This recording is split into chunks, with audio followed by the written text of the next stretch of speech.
इतिहास में ये पहली गणतांत्रिक आंदोलन है जहां सरकार की गोली के चलते 52 यूथ ने गंवाई अपनी जिंदगी और ना जाने कई संख्यक यूथ आज भी हॉस्पिटल में उपचार में है। जी हाँ, हम बात कर रहे हैं नेपाल की जेनजी के बारे में। अगर हमने जेनजी के इतिहास एशिया कॉन्टिनेंट में देखे तो कम से कम 134 डेज लगा श्रीलंका जेनजी को सरकार पलटाने में, और ठीक उसी तरह 35 डेज लगा था बांग्लादेश को। लेकिन विश्व के इतिहास में ये जेनजी के इतिहास में पहली घटना है जहां केवल मात्र 36 आवर्स में ही सरकार बदला गया और सरकार के वर्तमान प्रधानमंत्री को अपने ही देश से लखटा गया 9 सितंबर 2025 को। समय रात के करीबन 8:30 PM। स्थान नेपाल के राष्ट्रपति भवन। तारीख 12 सितंबर 2025। नेपाल को मिलने जा रहा था नेपाल का फर्स्ट फीमेल प्राइम मिनिस्टर। ठीक हाँ, करीबन रात के 9 बजे राष्ट्रपति नेपाल के राष्ट्रपति भवन से आया ये वीडियो।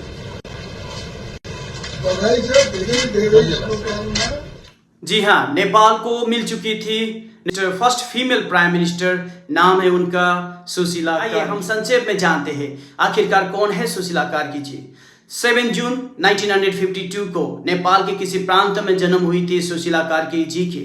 बनारस हिंदू यूनिवर्सिटी से उन्होंने पॉलिटिकल साइंस में ग्रेजुएशन करने के बाद नेपाल के विभिन्न प्रांतों में उन्होंने एज ए टीचर की तरह कर्मरत किया, और उसके बाद आने वाली ज़िंदगी में वो एज एन एडवोकेट बनी, और उसके बाद नेपाल के विभिन्न प्रांतों में जाकर उन्होंने एडवोकेसी की। लेकिन 2006 में जब नेपाल में पहली बार गणतांत्रिक के झंडा लहराया गया तो 2006 में ही कॉन्स्टिट्यूशनल ड्राफ्टिंग कमेटी के सदस्य बनी थी सुशीला कार्की जी। 2016 वर्तमान के प्रधानमंत्री KP शर्मा ओली के द्वारा प्रपोज किया गया था नाम Sushila Karki, the first female chief justice of Nepal supreme court, और इस तरह नेपाल को मिला first female chief justice of Nepal supreme court.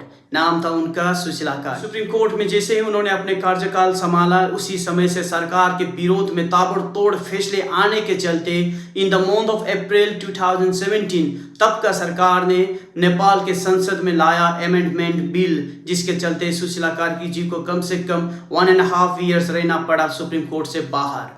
उसके बाद नेपाल के विभिन्न प्रांतों में उठी हुई ज्वाला और नेपाल के विभिन्न एडवोकेट के द्वारा लगाई गई जोरदार प्रतिवाद के बाद सरकार को घुटने टेकना पड़ा, और फिर से सुशीला कार्की जी ने अपने सेशन को कंटिन्यू किया नेपाल की। और 9 सितंबर को रात के करीबन 12 बजे उनका नाम सबसे पहले जेनजी के युवा जमात के द्वारा गया प्रस्ताव, नाम रखा गया Sushila Karki will be the next prime ministers, जिसमें जेनजी के करीबन लाखों वोटर्स ने उन्हें वोट किया, उन्हें सपोर्ट किया as to be the new prime minister of the Nepal. और करीबन 12 सितंबर के जद्दोजहद के बाद 12 सितंबर रात के 9 बजे उन्हें नेपाल के राष्ट्रपति के द्वारा डिक्लेयर किया गया the first female prime minister of Nepal. और इस तरह जेनजी के आंदोलन के बाद